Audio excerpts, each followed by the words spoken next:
Hadi, apa yang boleh kita rangkumkan? Prestasi ini cemerlang lah memang kita jangkakan, tetapi apa yang boleh kita jangkakan di sana? Sanusi masih lagi Menteri Besar ataupun memang Menteri Besar lah kan? Bagaimana keadaannya? Okay, Najib, Syazani dan tetamu di studio untuk hari pertama selepas kemenangan Pergerakan Nasional 33-3 di Kedah ini. Saya tadi sepanjang perjalanan dari Pendang nak ke Wisma Darul Rahman ni, saya berada di Wisma Darul Rahman, tempat di mana sebelum ini pentadbiran PN masih kekal untuk terus berada di Wisma Darul Rahman. Sepanjang perjalanan tadi memang sepanjang laluan ramai yang mereka hon dan sebagainya, terutama dalam kalangan penyokong PN, mengangkat tangan, mereka mengatakan gaya ala-ala Sanusi. Dan berkenaan itu saya nak rangkumkan pada ulasan saya pagi ini kepada kemenangan PN ini kepada 3 bahagian.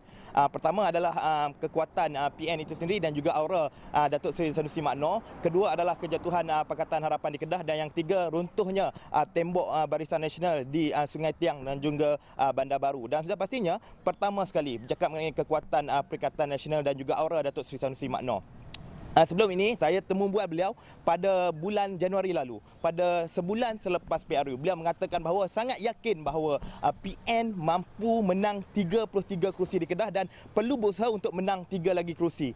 3 bulan kemudian mengulangi benda sama, 33, yakin menang 33. Dan 2 hari sebelum penamaan calon, beliau menyatakan secara spesifik kerusi-kerusi yang mungkin PN tak menang, menyebutkan Kota Rahman, kedua Sidam dan yang ketiga Bakar Arang.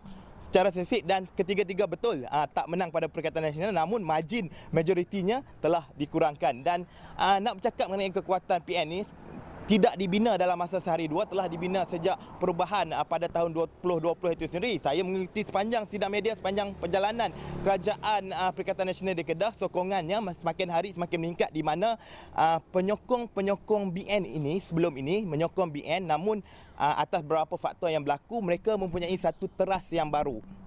Mereka menjadikan PN sebagai rumah baru untuk mereka sokong, sebagai teras baru untuk mereka sokong. Itu yang pertama. Yang kedua, nak memperlihatkan keputusan pada PRN semalam, 21 Dewan Undangan Negeri yang dimenangi PN telah melebihi majoriti sebanyak 10,000. 10,000 majoriti itu jumlah yang sangat besar, melibatkan 21 DUN.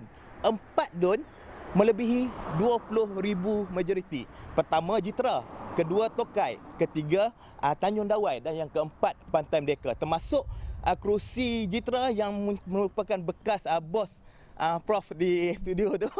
Dan nak dikatakan majoriti yang besar ini, 25 daripada 33 kerusi yang dimenangi, memang dalam kursi majoriti yang besar, menunjukkan sokongan terhadap PN itu dibina bersekali ataupun berselaras dengan aura yang dimiliki oleh Datuk Seri Muhammad Sanusi Makno. Dan untuk pengetahuan semua, gerakan juga di Kedah ini telah menang 1 kerusi, iaitu di Kulib. Itu ulasan mengenai teras ataupun perkara yang pertama, iaitu kekuatan PN dan juga aura Datuk Seri Muhammad Sanusi Makno, Menteri Besar Kedah sebelum ini. Dan semalam juga ditanya mengenai adakah beliau akan dicalonkan sebagai Menteri Besar semula. Dalam sidang media, beliau menyatakan bahawa dalam kalangan pemimpin PAS ini tidak diajar untuk meminta-minta jawapan, meminta-minta jawatan, dan kami tak dapat jawapan yang sebenar. Namun malam ini beliau maklumkan bahawa ada satu ceramah yang akan diadakan Perikatan Nasional Kedah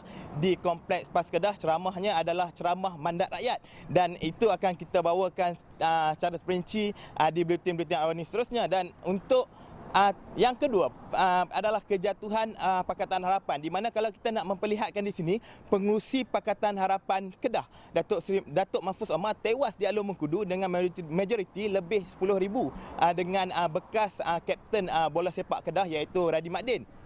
Itu memperlihatkan keputusan itu tahu awal lagi, dan itu menunjukkan bahawa satu demi satu kerusi yang dimenangi Pakatan Harapan sebelum ini, kerusi yang dimenangi oleh Pakatan Harapan sebelum ini. Okey, nampaknya kita ada masalah teknikal semalam pun Hadi di sini, tapi akhirnya kita dapat sambung semula. Nampaknya Hadi nak bercerita lagi tu. Okey, tak apa. Adakah kita dapat semula? Okey, Hadi teruskan. Sambung Hadi. Tadi pengurusi Pakatan Harapan ni saya nak sebut pengurusi DAP juga telah tewas selepas beberapa penggal menang di Dun Derga. Tewas kali pertama dengan calon yang baru kali pertama bertanding iaitu Muhammad Amri yang merupakan Ketua Bersatu Bahagian Pokok Sena, tewas di Dun Derga itu, dan pengurusi Amanah Kedah Datuk Ismail Saleh juga tewas di Dun Pekalan Kundo dengan majoriti juga lebih 10,000. Beberapa pemimpin besar lain PH juga tewas, terutama di Sukan Menanti Datuk Zamri juga tewas mewakili PKR, dan kursi-kursi PKR sebelum ini yang nampak solid kepada PKR seperti di Lunas, di Bukit Selambau juga dirampas oleh Perikatan Nasional. Itu menunjukkan mereka menunjukkan satu perubahan yang agak ketara, iaitu merudum dari segi bilangan kerusi, manakala tidak daripada sebelum ini 11 kerusi sebelum DUN dibubarkan kepada hanya 3 kerusi, dan ketiga-tiga kerusi itu diwakili oleh calon ataupun adun bukan Melayu, di mana di Kota Darul Aman diwakili oleh DAP, dan 2 lagi DUN iaitu Sidam dan Bakar Arang diwakili oleh Parti Keadilan Rakyat. Dan yang ketiga, runtuhnya tembok terakhir Barisan Nasional.